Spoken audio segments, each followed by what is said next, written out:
Around 25 high school teachers are learning to use microscience kits to include in their daily science lessons. The mini labs are being used in a 2-day workshop, and it is hoped that the participants will transfer skills that will help high school students to perform better in CXC science-based subjects. What the teachers are essentially doing these 2 days are getting familiar with this as a tool to use in the delivery of biology, chemistry, physics, and integrated science at the high school level. We introduce them to the kits, the components of the kits, and we actually have them do some hands-on experimentations as they'll be doing in a little while. Talk to us a little about the kits. What do the kits entail? They are basically mobile labs, as you would say. They're very small, but the amount of labs that teachers can do. What we're doing ideally too is not just supplying the teachers with these little kits, but the resources that they will need to use the kits, which includes teacher manuals and student manuals. In those manuals, it outlines the number of labs. Like, for example, I know there's one case where there's like about 30 labs that can be done using one little kit.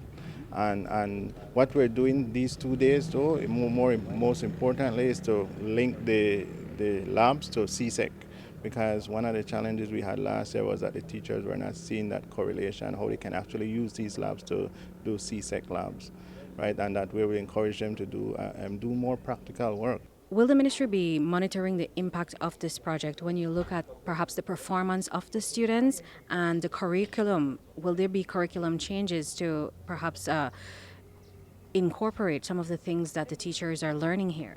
Definitely, in terms of the monitoring, we are looking at 2 things. We're looking at enrollment in the sciences and CSEC performance, which we have that sort of data. We have started from last year with the data that were there, and we're going to track that data to see if there are improvements throughout the years. But one of the things we do as part of our the way we choose our schools is very crucial in that sense, because some of the schools that are here are very small schools and they're very rural schools. So schools that might not be performing too well in the sciences, and so we will be able to see over the next 5 years or so how that might change. And also enrollment, as I was saying, in the sciences, we look at enrollment figures. In terms of the curriculum, definitely we are working with teachers, because ideally the reality at the 3rd and 4th form levels is that the CSEC curriculum is there, and teachers use that CSEC curriculum since they're preparing students for these exams. We're also looking at the lower secondary. This UNESCO-led project is only a small part of a wider Caribbean initiative to get more students interested in science-based courses.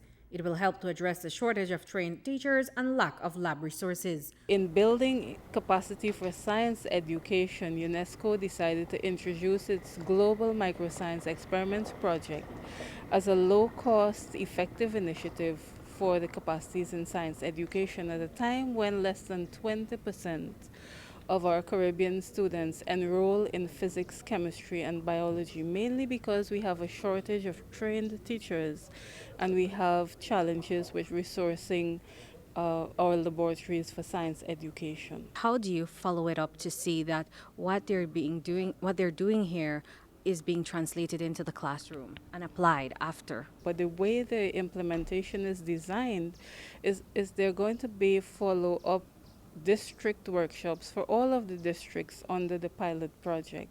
And we have what we call a school-based component where trainers will go into the schools and we will support the teachers and the students, and they will be able to run experiments. So the learning from this workshop transitions smoothly into the classroom setting. We submitted what we call a participation project to UNESCO Paris, and they approved it for 42,000 Belize dollars. And so with that, we'll be purchasing more kits, and we are having this 2-day workshop along with assisting, the facilitators. We have to give them a stipend and all that for the facilitators. But UNESCO stands to assist countries like Belize to advance their people, to help uplift them, to build them, to promote them, to make them get interested in areas like these. Reporting for News 5, I'm Andrea Polanco.